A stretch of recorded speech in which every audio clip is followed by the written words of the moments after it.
Hello and welcome to Raju Notes channel, your pit stop for weekly current affairs updates. The updates tailor-made for students taking all kinds of competitive exams like UPSC, civils, defense and placement interviews. Please subscribe to the channel and stay updated every Sunday. The 2023 Nobel Prize in Physiology and Medicine has been jointly awarded to Hungarian-American biochemist Katalin Karikó and American physician-scientist Drew Weissman for the work on messenger RNA, or also called as mRNA, the technology that paved way for groundbreaking COVID-19 vaccines. The mRNA vaccine were approved for use in December 2020 and together with the other COVID vaccines have saved millions of lives and prevented severe diseases. The same mRNA technology is now being researched for other diseases, including cancer. The pair will receive their prize at a formal ceremony in Stockholm on 10th of December, the death anniversary of the scientist Alfred Nobel, who created the prize in his last will and testament. In Hyderabad, the country's first solar roof cycling track was inaugurated this week. This innovative track, named Healthway, is the second of its kind globally. The track will be open 24/7, giving a major push to the dedicated bicycling community in the city. It is also a vital step in the direction of making Hyderabad an active mobility capital in the country. The 23-kilometer path has two stretches, a pink line of 8.5 kilometers and a blue line of 14.5 kilometers. It is a 3-lane track that is 4.5 meters wide and 1 meter of a green space on either side. A total of 16,000 solar panels were installed to generate 16 megawatts of power, which will be utilized to light up the track at night and provide protection to the cyclists from sun, rain, and other weather conditions.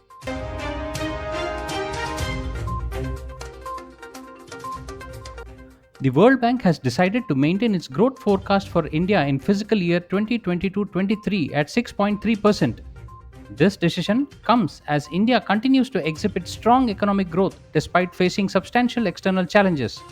The World Bank, in its April report, has cut India's growth forecast for 2023-24 to 6.3% from the earlier 6.6%.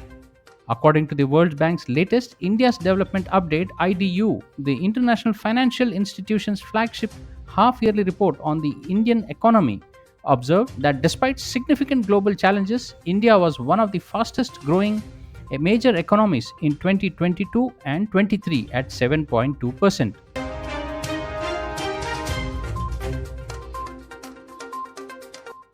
Norwegian author John Fosse has been awarded the 2023 Nobel Prize in the Literature for his innovative plays and prose, which gave voice to the unsayable, said the Swedish Academy. The Nobel Prize Committee said that John Fosse presents everyday situations that are instantly recognizable in people's lives. Fosse's radical reduction of the language and dramatic actions express the most powerful human emotion of anxiety and powerlessness in the simplest terms, it said, praising the author. Fosse has now joined the illustrious list of the past winners that ranges from Toni Morrison to Ernest Hemingway.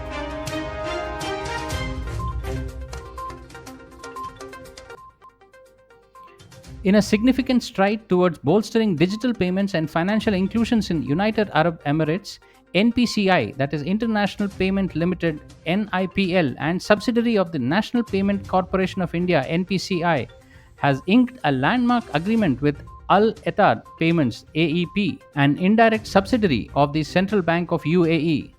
The strategic partnership paves the way for implementing of Domestic Card Scheme (DCS) in UAE, powered by India's highly Rupee card network.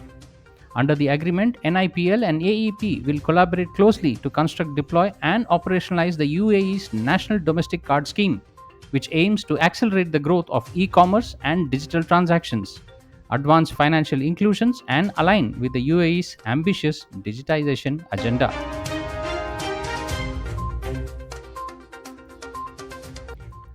The 9th G20 Parliamentary Speakers Summit (P20) will be held in New Delhi from 13th to 14th of this month. Within the G20 Parliament 20 P20 is engagement group headed by speaker of G20 countries, and it aims to bring a parliamentary dimension to the global governance. The main theme of P20 is a parliament for one earth, one family, one future. The president of Pan African Parliament will participate in the G20 event for the first time in India. A pre summit event, namely Parliamentary Forum on Life, that is, Lifestyle for Environment, will be held on 12th of this month. An exhibition, namely Mother of Democracy, will also be organized at the venue of the summit to highlight India's ancient and participative democratic traditions.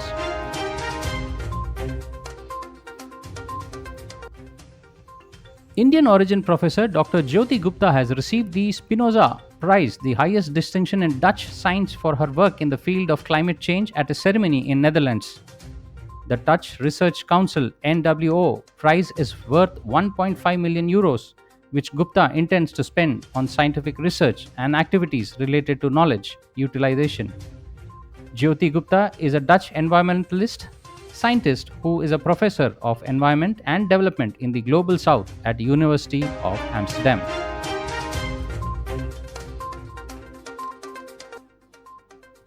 Iranian human rights activist Nargis Mohammadi has been awarded the Nobel Peace Prize 2023 for her fight against the oppression of women. She remains in jail as she becomes the 19th woman to win the Nobel Peace Prize. She is among the leading human rights activists in Iran. Ms. Mohammadi has been arrested 13 times, convicted 5 times, and sentenced to a total of 31 years of prison and also 154 lashes. The Norwegian Nobel Committee has decided to award Nargis Mohammadi for her fight against the oppression of women in Iran and to promote human rights. The prize, worth around $1 million, will be presented in Oslo on December 10th, the death anniversary of Alfred Nobel. At the Hangzhou Asian Games in China, India amassed a total of historic 100 medals, including 22 gold, 34 silver, 39 bronze. India is currently in 4th place in the medals tally. This is country's best ever performance at the Asian Games, winning medals in hockey, bridge, archery, wrestling, etc. As the Asian Games are coming to a near end, the Indian contingent is cruising swiftly post 100 medal mark. In a series of social media posts, Prime Minister Narendra Modi congratulated the athletes for their remarkable performance on the 19th Asian Games and extended his best wishes for future endeavours.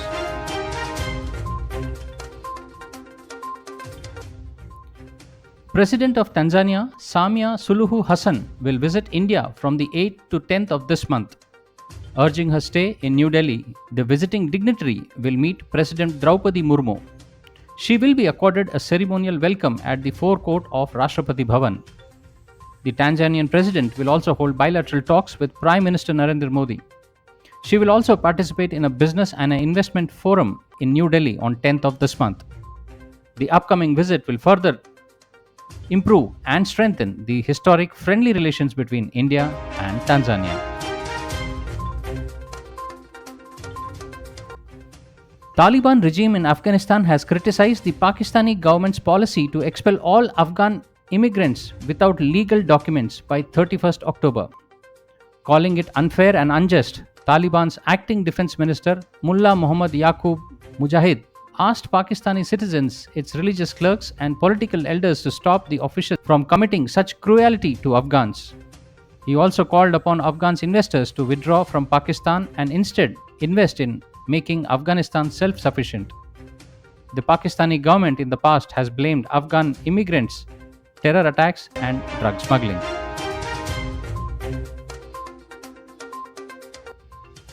At least 21 people, including 7 soldiers, have died after flash floods that occurred in Sikkim on Wednesday, and 103 people are missing, the State Disaster Management Authority said.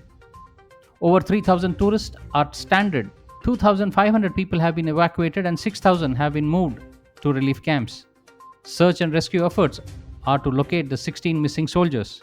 The primary reason for flash floods in Sikkim appears to be a combination of excess rainfall and a glacial lake outburst flood, that is GLOF event at the South Lonak Lake.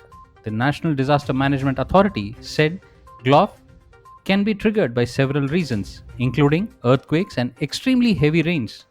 Scientists are exploring whether the strong earthquake in Nepal is responsible for the same.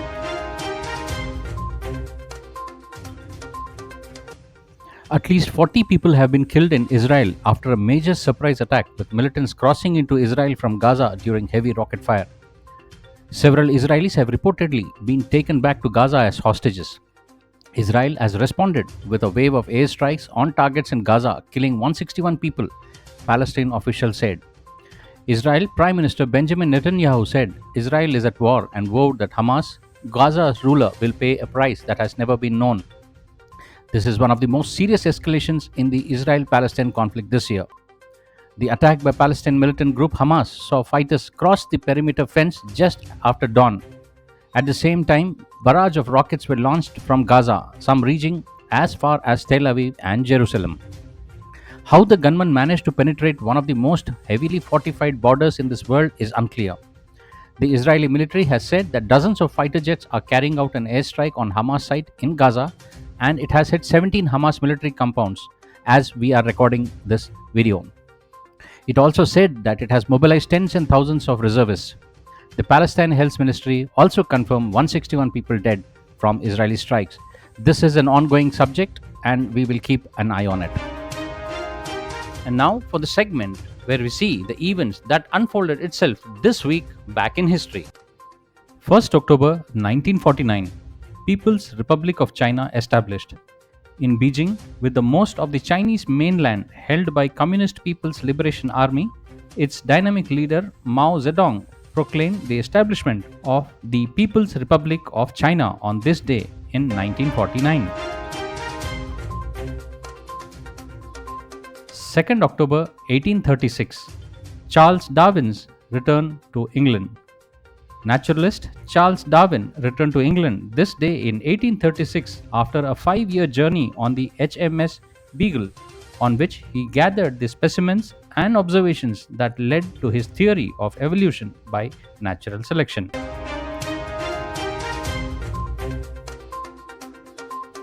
Third October 1990, Germany reunified. After 4 decades of Cold War division and with the pressure from the German Chancellor Helmut Kohl, Soviet leader Mikhail Gorbachev agreed to unify Germany within NATO, leading to Germany's reunification this day in 1990.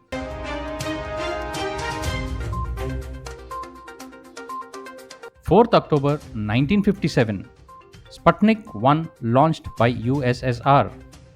On this day in 1957, the Soviet Union launched Sputnik 1, the first artificial satellite which orbited Earth until 1958, inaugurated the space age and heightened Cold War competition between the USSR and US. 5th October 1813, Battle for the Thames. On this day in 1813, during the War of 1812, a British army with some 1,000 Indian allies under the famed leader Tecmush was defeated by US troops in the Battle of Thames in what is now Ontario, Canada. 6th October 1973, Yom Kippur War. On this day in 1973, on the Jewish holy day of Yom Kippur, Egypt and Syria attacked Israel, which suffered heavy casualties, but Israeli forces successfully fought back and the war eventually ended inconclusively.